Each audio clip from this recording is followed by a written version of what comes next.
We don't build services and then try to fit people in them, right? We try to serve people.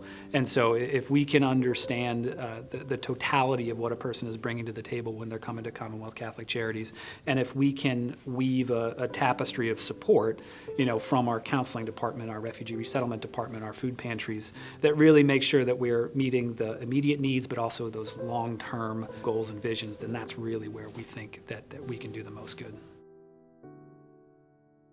The program is called Independence for Seniors, and we were looking at what the needs were in the senior population, and one thing that was very evident was that there are a lot of lonely and isolated seniors out there who don't have a lot of family, social, or really other support, and as people age, their circles tend to get smaller as people that they know pass away, maybe they're not able to drive anymore so they can't get to activities, so there tends to be less and less interaction, and even people who maybe had really robust social lives can find themselves lonely and isolated. Yes, hello, Mr. L. Nick Lucas. How are you today?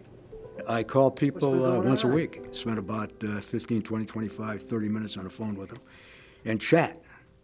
So I've got several gentlemen and one lady who's a scream. And it's as much enjoyment for me as I would hope it would be for them. Is that what you're telling me? For somebody to call and to say, hey, how are you doing? And to really want to know what the answer to that question is and to really listen. I mean, it's a gift, and the clients really do look forward to the calls. And I think the volunteers look forward to them as well. So it's kind of a win-win all the way around.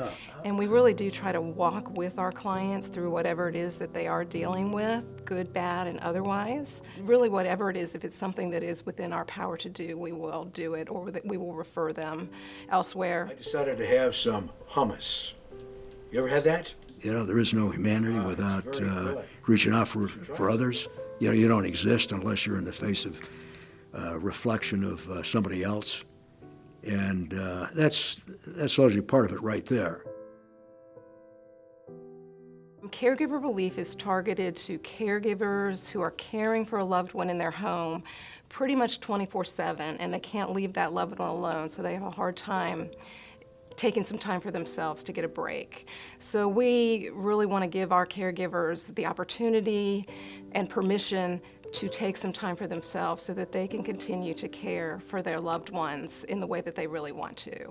This gentleman was 85 years old, and he couldn't really get up and walk about. He did have a wheelchair and a walker. But even though he had his Alzheimer's, he knew past history.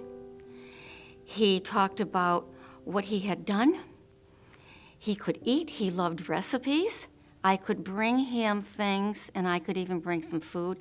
He loved it.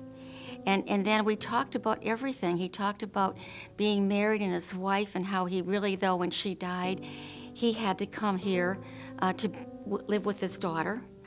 She was just glad I was there, and she would hug me even when I would be leaving. She was glad that I was there, and she could hear how we were talking. I am so incredibly blessed to have such wonderful, wonderful volunteers because they come with such willing hearts and hearts of service. It has been just an incredible blessing for me to be a part of that.